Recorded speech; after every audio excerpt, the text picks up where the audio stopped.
Pour démarrer cette première saison de PepsiCo, le podcast de l'économie positive, nous avons posé nos micros au cœur d'un événement RP incontournable, le Pop-in Obraz, qui réunit chaque année sur une journée une centaine de journalistes et influenceurs venus découvrir les dernières innovations de marques culinaires, déco et beauté.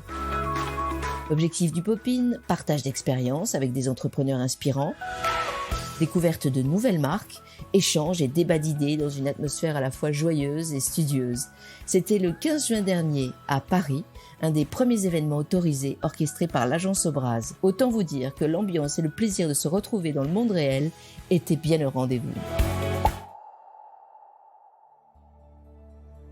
Aujourd'hui, PepsiCo va à la rencontre de Yann et Julie, producteurs de spiruline de haute qualité, dont est extrait le pigment bleu, la phycocyanine. C'est une protéine complexe qui transforme les fréquences de la lumière en énergie. Et ça en fait un produit reconnu pour stimuler l'immunité, au goût assez croquant et salé. Mais malgré tout, on ne sait pas toujours comment bien l'utiliser et qu'elle peut être consommée de plein de manières différentes. Alors pour nous raconter comment ils ont décidé de revisiter la spiruline, et c'est bien fait, je reçois Julie, fondatrice de la spiruline de Julie, basée en Aquitaine. Bonjour Julie. Bonjour. Merci de venir nous parler de l'évolution de votre marque dans le cadre du Pop-in Obraz. C'est un des tout premiers événements live de cette année, regroupant plein de pépites créatives françaises et une centaine de journalistes et influenceurs. C'est réjouissant, je trouve, de se retrouver ici, mais on n'oublie pas, malgré tout, la période très particulière de pandémie que nous avons traversée. Quel impact a eu cette crise sur votre entreprise, Julie ? Il faut savoir qu'on n'a plus eu de salon du tout, donc on ne pouvait plus communiquer ou proposer nos produits.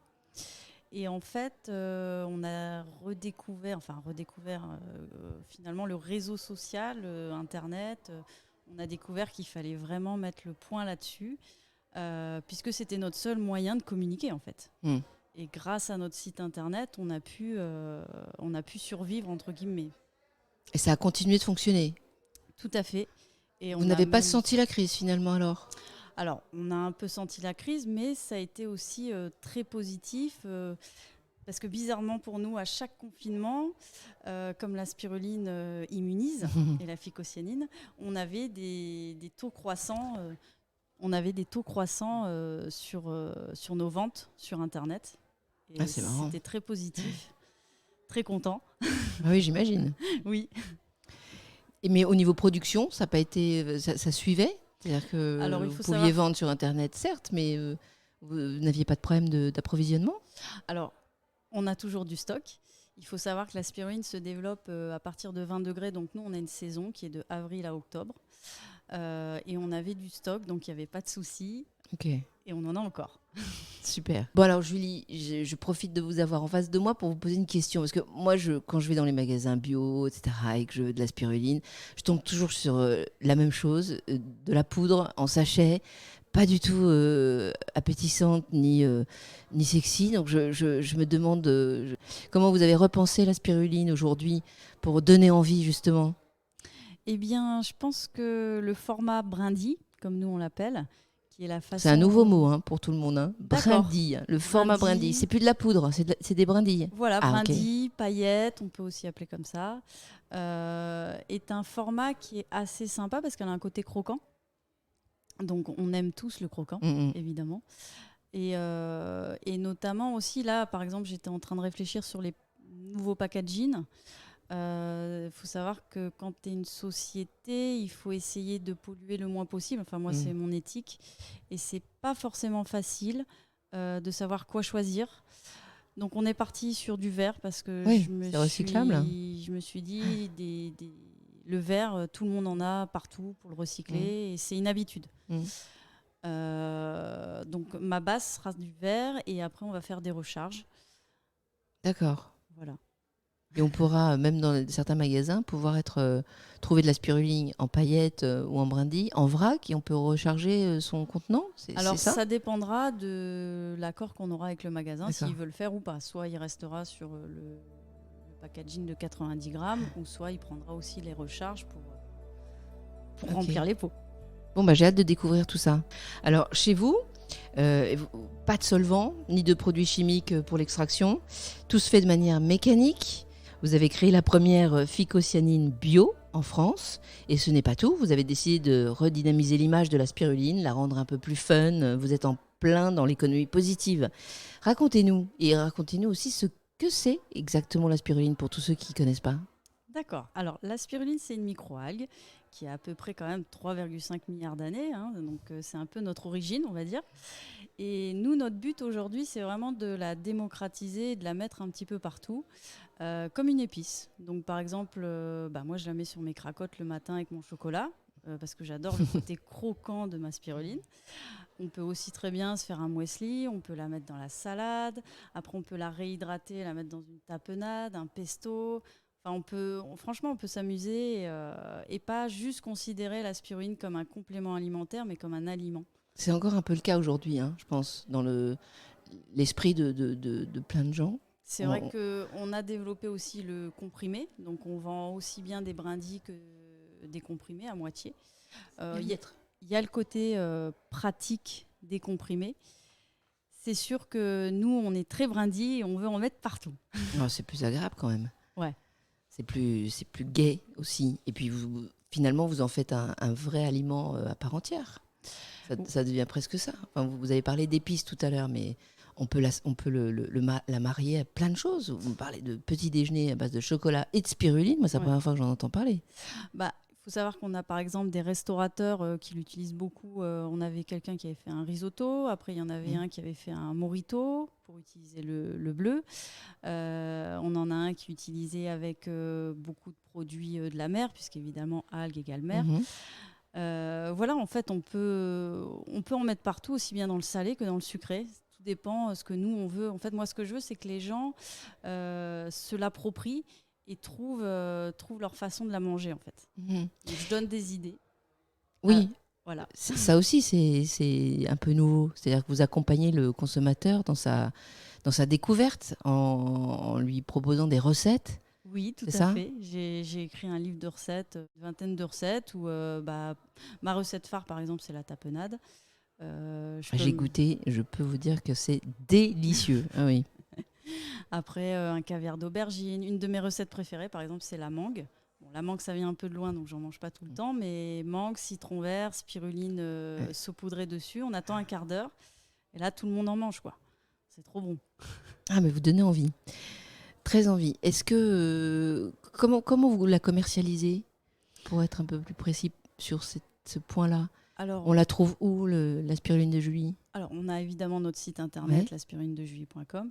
Mais on a aussi des magasins bio, donc SoBio, La Vie Claire, qui vont nous distribuer.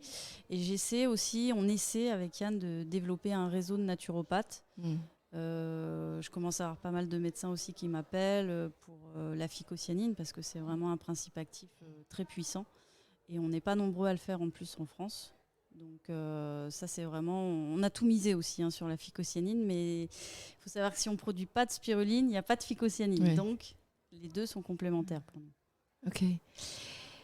Si je peux me permettre une question plus intime. Oui. Dans ce contexte très particulier, un peu oppressant encore, dans lequel il n'est pas facile de se projeter et qui a quand même bien bouleversé notre vision de la vie, nos habitudes, etc.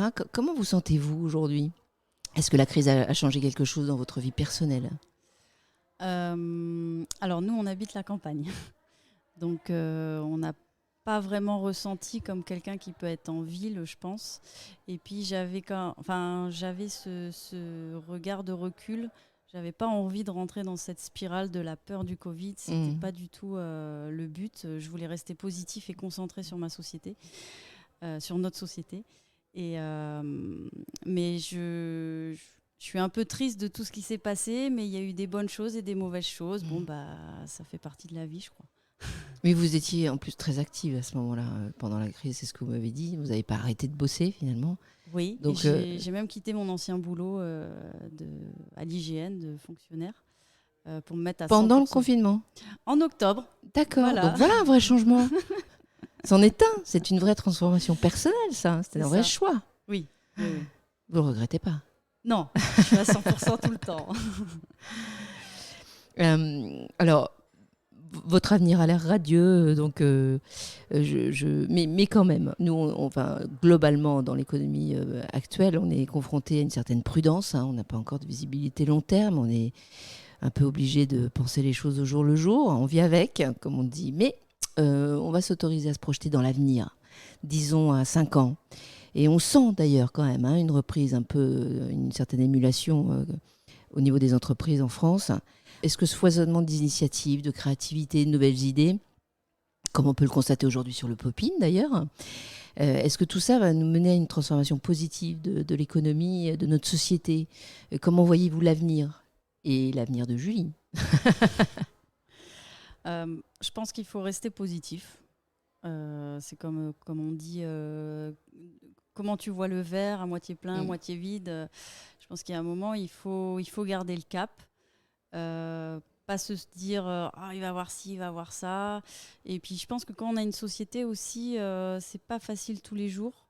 Il y a des fois, il y a des choses qui nous tombent dessus, on sait même pas ce qui se passe. Je dois remplir ce document, je sais pas c'est quoi. Je suis un peu perdue parfois, mais on avance. Et puis quelquefois, on rencontre les bonnes personnes au bon moment, ce qui fait que on avance. C'est l'optimisme. Mais est-ce que vous avez un challenge ou un projet pour les années à venir ? Comme je disais, la phycocyanide, c'est vraiment, on l'a mis sur un piédestal. Et aujourd'hui, on est confronté à un manque de moyens. C'est pour ça qu'on s'est tourné un petit peu vers les investisseurs et on a trouvé quelqu'un de passionné qui va nous accompagner dans un vrai labo d'extraction. C'est une bonne nouvelle. Pour pouvoir produire plus et faire de l'exportation. Ah, donc c'est ça notre ambition. C'est ça notre ambition. Exporter la spiruline de Julie. Où ça ? Et là, on est en train de créer un marché au Vietnam. Ah oui, vous faites pas semblant. Après, c'est eux qui nous ont contactés, mais on ne veut pas s'arrêter là. On va aller à Natexpo, on va faire du B2B un petit peu, puisqu'on était surtout dans le B2C de toute façon. Et dans le B2B vous faites quoi dans le B2B avec la spiruline ? C'est auprès de qui ? Qui sont vos clients ? Tout ce qui est... alors nous, on a été certifié bio, ce qui n'est pas, comme vous disiez, la spiruline, on a mis 3 ans avant de trouver comment produire de la spiruline bio, ce qui n'est pas facile. Ouais. Mais on a trouvé. Et la phycocyanide, c'est vraiment ce produit-là aussi qu'on veut plus exporter, parce que la spiruline, on n'en aura pas assez pour tout le monde. Ou alors, il faudra qu'on trouve des petites structures un peu partout. D'accord. Ça c'est peut-être encore un autre projet. Ok. Alors merci en tout cas Julie pour cette belle énergie. Et si on devait retenir un seul mot pour illustrer le futur de l'entreprise, quel serait-il selon vous ? Harmonie. Mais c'est très joli. Et pourquoi harmonie ? Par exemple, notre logo, c'est un papillon donc qui signifie la métamorphose alimentaire, avec à son centre une spirale de spiruline. Et autour, on a écrit la spiruline de Julie pour une vie en harmonie. Et harmonie, ça a été vraiment le mot de départ, en fait. Voilà, essayer d'être en harmonie, en équilibre avec tout ce qui nous entoure. C'est merveilleux. Parfait, ça donne très envie en tout cas. Et j'invite d'ailleurs tous les audionautes à visiter votre blog ou votre chaîne YouTube. J'ai craqué sur des recettes hyper créatives pour bien consommer la spiruline. Il y a le fromage martien, par exemple, le potiron croquant, dessert orgasmique. On peut tous devenir accro à la spiruline de Julie et c'est tant mieux. Merci Julie. Merci. À bientôt. À bientôt. Vous venez d'écouter PepsEco, un podcast qui fait du bien, signé Usha Media. Vous retrouverez les épisodes de la saison 1, spéciale Popin, sur les meilleures plateformes. N'hésitez pas à partager, commenter, liker et à vous abonner pour suivre tous nos épisodes.